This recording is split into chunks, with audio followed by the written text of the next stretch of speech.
ಇದ್ದೀರಾ ಜನಸೇವಾ Kannada TV news. ಇಂದಿನ ಮುಖ್ಯಾಂಶಗಳಿಗೆ ಸ್ವಾಗತ.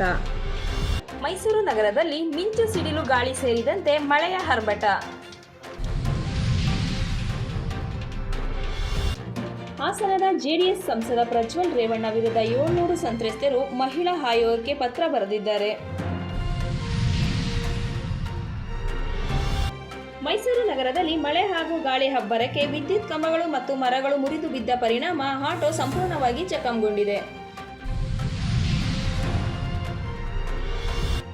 ಕಾರ್ ಮತ್ತು ಬೈಕಿನ ನಡುವೆ ಮುಖಾಮುಖಿ ಡಿಕ್ಕಿ, ಒಬ್ಬ ಸ್ಥಳದಲ್ಲೇ ಸಾವು, ಮತ್ತೊಬ್ಬನ ಸ್ಥಿತಿ ಗಂಭೀರ.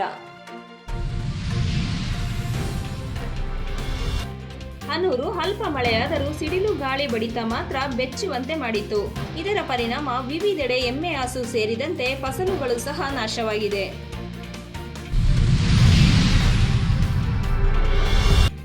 ದಕ್ಷಿಣ ಶಿಕ್ಷಕರ ಕ್ಷೇತ್ರದ ಚುನಾವಣೆ ಮತದಾರರ ಹೆಸರು ನೋಂದಣಿಗೆ ಮೇ 6 ಕೊನೆಯ ದಿನ.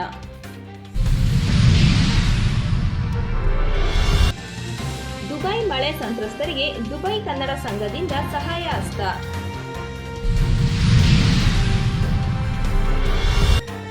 ಪ್ರಜ್ವಲ್ ಪೆನ್ಡ್ರೈವ್ ಬಹಿರಂಗದ ಹಿಂದಿದೆಯ ಕುಮಾರಸ್ವಾಮಿರವರ ಕೈವಾಡ.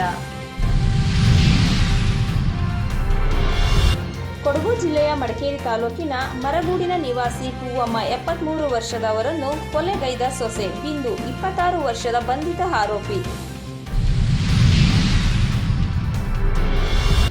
ನಿನ್ನೆ ಬಿದ್ದ ಬಿರುಗಾಳಿ ಆನೆಕಲ್ಲು ಮಳೆಯಿಂದ ಲಕ್ಷಾಂತರ ರೂಪಾಯಿ ನಷ್ಟವಾಗಿರುವ ಘಟನೆ ಮಂಡ್ಯ ತಾಲೂಕಿನ ಪಣಕನಹಳ್ಳಿ ಗ್ರಾಮದಲ್ಲಿ ನಡೆದಿದೆ.